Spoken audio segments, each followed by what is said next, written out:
بسم اللہ الرحمن الرحیم۔ السلام علیکم پیارے دوستو، سیرت النبی صلی اللہ علیہ وآلہ وسلم کی ایک نئی ویڈیو کے ساتھ حاضر خدمت ہیں۔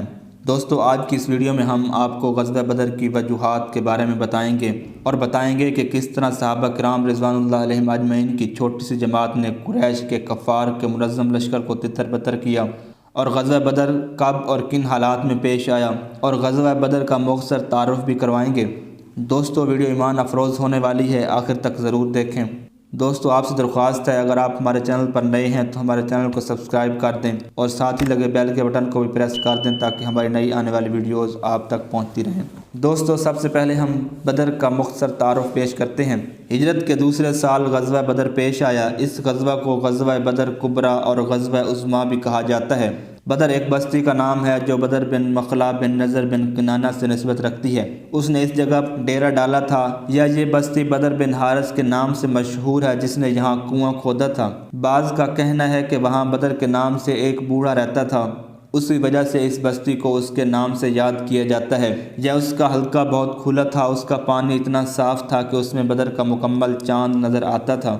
یہ جنگ حضور اکرم صلی اللہ علیہ وآلہ وسلم کی تمام جنگوں سے بہت بڑی جنگ تھی، کیونکہ اس کے ذریعے دین اسلام کی عزت بڑھ گئی اور اسلام کا نام روشن ہوا۔ اس دن کو یوم الفرقان بھی کہا جاتا ہے، کیونکہ اس سے حق و باطل یعنی سچ اور جھوٹ میں فرق اور پہچان کی ظاہر ہوئی تھی۔ دوستو، روایات میں ہے کہ ماہ رمضان کے شروع میں حضرت صلی اللہ علیہ وآلہ وسلم کو یہ خبر پہنچی کہ اہل قریش کا تجارتی مال و اسباب سے بھرا ہوا قافلہ شام سے مکہ آ رہا ہے۔ اس کے ساتھ 30 یا 40 آدمی خاص اہل قریش کے ہیں، جن کا سردار ابو سفیان ہے، اور اس کے ساتھیوں میں عمر بن العاص بھی موجود ہیں۔ آپ نے مسلمانان مہاجرین و انصار کو جمع کر کے اس قافلے کی طرف پیش قدمی کرنے کا حکم صادر فرمایا۔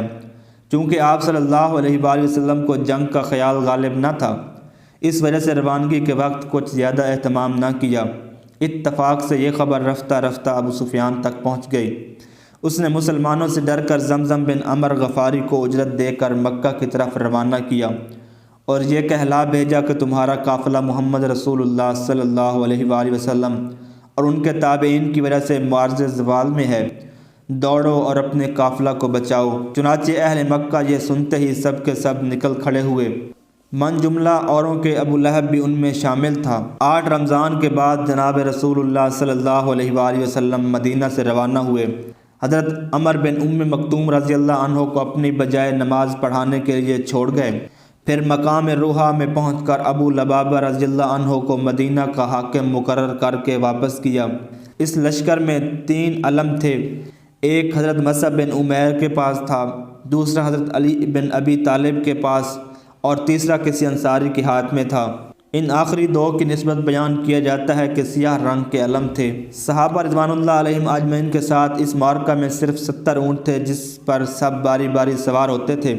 ساقہ پر قیس بن ابی سعصہ بخاری رضی اللہ عنہ کو مقرر فرمایا، اور ان کے ساتھ انصار رضی اللہ عنہ کا نشان تھا جو حضرت سعد بن معاذ لیے ہوئے تھے۔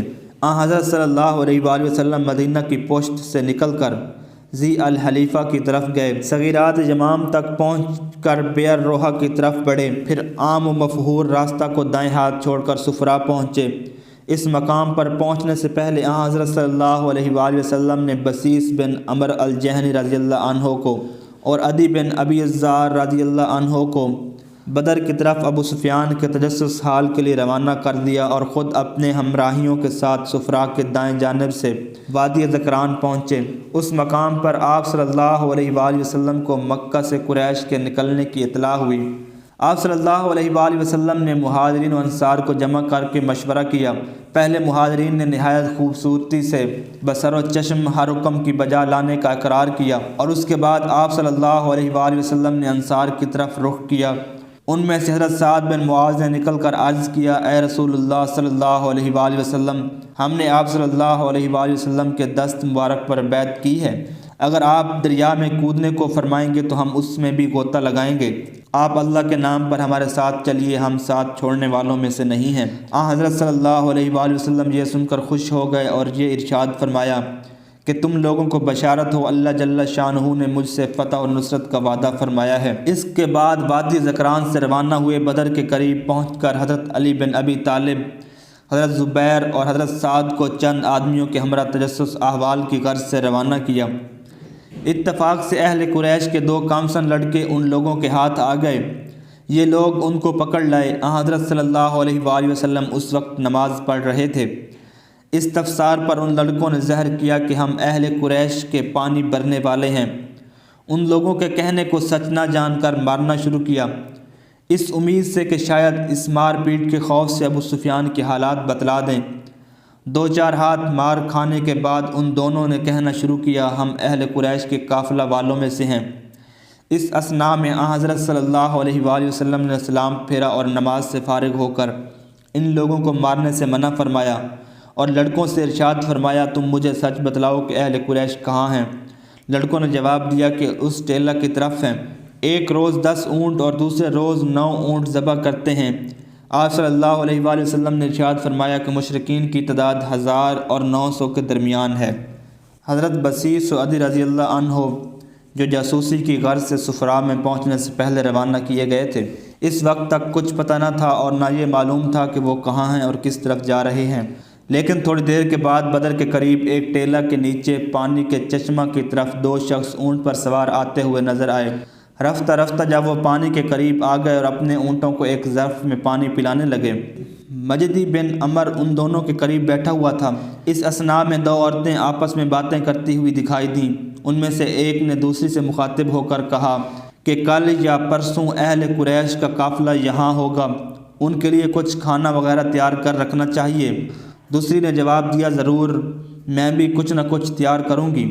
اس کے بعد وہ مجدی کے پاس آئیں اور اس سے اس خبر کی تصدیق کی۔ ان دونوں عورتوں کی باتیں وہ دونوں شتر سوار بھی سنتے ہی اپنے اپنے اونٹوں پر سوار ہو کر مسکراتے ہوئے چلے گئے۔ اس قرینہ سے معلوم ہوا کہ یہ دونوں شتر سوار وہی بصیص اور عدی ہیں جو جاسوسی کے لیے روانہ ہوئے تھے۔ حضرت بصیص اور عدی کے چلے جانے کے بعد ابو سفیان حضرت صلی اللہ علیہ وآلہ وسلم کی نقل و حرکت کی جستجو میں آیا اور مجدی سے کہا، کیا تو نے کسی کو آتے جاتے دیکھا ہے؟ مجدی نے کہا، 2 سوار اس ٹیلہ کی طرف سے آئے اور اونٹوں کو بٹھا کر پانی پلایا اور چلے گئے۔ ابو سفیان یہ سنتے ہی اس مقام پر آیا جہاں پر انہوں نے اونٹوں کو بٹھایا تھا اور ایک مینگنی اٹھا کر توڑ کر کہنے لگا، واللہ یہ یثرب والے تھے۔ اس کے بعد اس نے اونٹوں کے نشان قدم سے ان کے جانے کا سراغ لیا اور نہایت تیزی سے لوٹ کر قافلہ کو براہ ساحل لے چلا۔ اتنے میں اہل مکہ بھی آ گئے۔ ان سے اس نے خوش ہو کر کہا، چلو واپس چلو، ہمارا قافلہ صحیح و سالم بچ آیا۔